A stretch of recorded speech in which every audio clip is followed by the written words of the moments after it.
আসসালামু আলাইকুম ভিউয়ার্স, আপনারা দেখতেছেন ন্যাচারাল আওয়ার চ্যানেল থেকে একটি ভিডিও।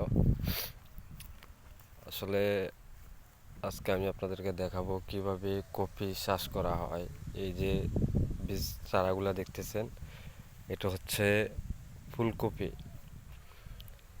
যে ফুলের মতো যে কফিগুলো আছে, ওই কফি চারা এখানে আমাদের বাংলাদেশে এটাকে ফুলকপি হিসাবে পরিচিত। আসলে চারাটা দেখতে অনেক সুন্দর, দেখেন অনেক সুন্দর করে রোপণ করছে এখানকার কৃষক। তো এটাতে কিছু পরিমাণ দুর্বলতার কারণে এখনো পর্যন্ত এগুলো ভালোভাবে স্বাবলম্বী হয়ে উঠে নাই। যখন স্বাবলম্বী হয়ে উঠবে তখন আমি আপনাদেরকে আরেকটা ভিডিও দেওয়ার চেষ্টা করব অবশ্যই। এই যে দেখতেছেন এখানে অনেকগুলো চারা আছে। এই যে দেখেন, খুব ভালো লাগবে। আমার আসলে ফোনটা দিয়ে ভিডিও করা, তো এই জন্য হয়তো ভিডিওর কোয়ালিটি খুব ভালো আসতেছে না। তাছাড়া এখানের কৃষক আরও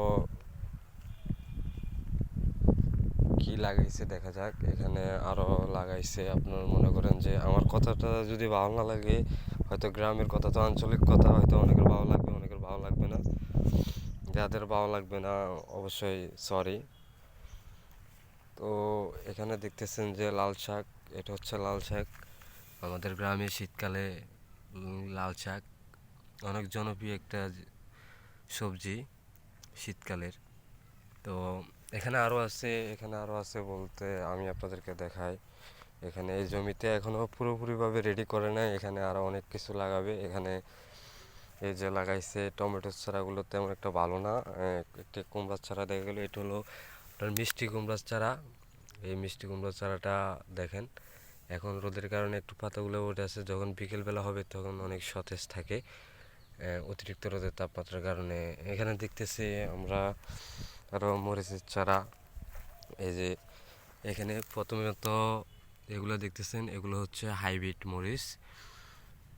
মরিচের চারাগুলো। এখানে আগে বীজগুলা আপনার ওনারা মাটিতে ফেলানোর পরে ভালোভাবে তৈরি করার পর এগুলো চারা যখন ভালোভাবে হবে, এটা পূর্ণ বয়স হবে রোপণ করার জন্য, তখন এখান থেকে এগুলো তুলে এই জমিতে রোপণ করবে। ঠিক আছে, এখানে হ্যাচারিতে যেরকম চারা বসায় এরকম মনে করেন যে বীজ বসাইছে এখানে। এরপরে এখানে দেখা যাচ্ছে আপনার লম বরকটি, এখানে বরকটি বলে এগুলাকে, দেখেন অনেক সুন্দর করে ধরে আছে বরকটি। তো এই ধরনের ভিডিও যদি ভালো লাগে দেখতে, তাহলে অবশ্যই আমার চ্যানেলটাকে সাবস্ক্রাইব করবেন। আরও অনেক কিছু আপনাদের সামনে নিয়ে আসবো। চ্যানেলটা আসলে নতুন খুলছি, কিভাবে কি করব আসলে বুঝতে পারতেছি না। তো সবাই দোয়া করবেন আমার জন্য। আল্লাহ হাফেজ।